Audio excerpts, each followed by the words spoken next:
Welcome back. And of course, GML correspondent Ryan Brew gives us an update from Dubai as we approach the end of COP28. Ryan, good morning. The stakes are getting higher in Dubai, Jason, as we near the finish line at COP28. The COP28 president, Dr. Sultan Al Jaber, he wants an 11 o'clock finish tomorrow. That's 11 a.m. finish tomorrow for COP28. That's highly ambitious. That's 3 a.m. Trinidad and Tobago time. Highly unlikely with a number of unresolved issues yet to be ironed out here in Dubai. Now, over the last few hours, we've heard from the United Nations General Secretary Antonio Guterres.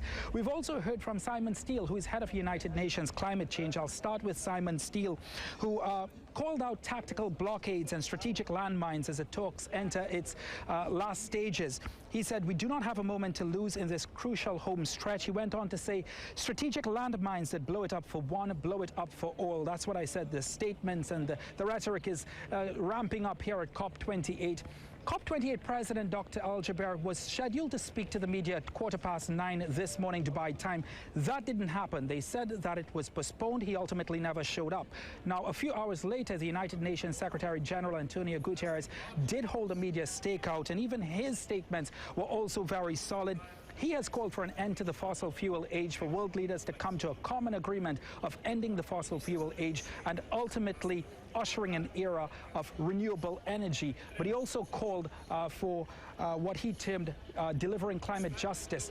Interestingly enough, he fielded two questions, one of them from the BBC. And one of those questions was, if the fossil fuel age, if there is not an agreement to completely phase out fossil fuels at this COP28, will COP be a failure? Will Dubai COP be a failure? This is how he responded.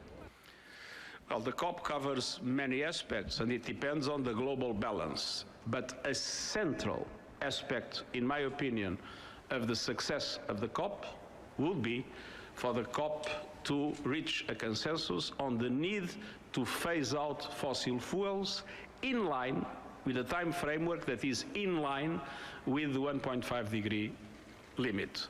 That doesn't mean that all countries must phase out fossil fuels at the same time. The principle of common differentiated responsibility is applied.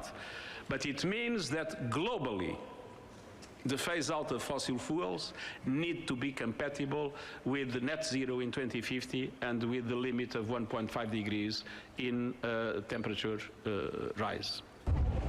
You know, Jason, over the last 2 weeks, I know that we have focused a lot on Trinidad and Tobago-centric news, domesticated news, things that happen here that impact Trinidad and Tobago, but we really have to shift into the international gear now, because this is where geopolitics takes center stage. And ultimately what happens over the next few hours, I've been in touch with Minister of Planning and Development, Penelope Beckles. She herself is waiting on results, is waiting on the next text on the GST and the Loss and Damage Fund. So all eyes are on what is happening behind closed doors at the negotiating table. We'll keep you abreast of what is happening as well. But for now, I'll hand it back to you, Jason.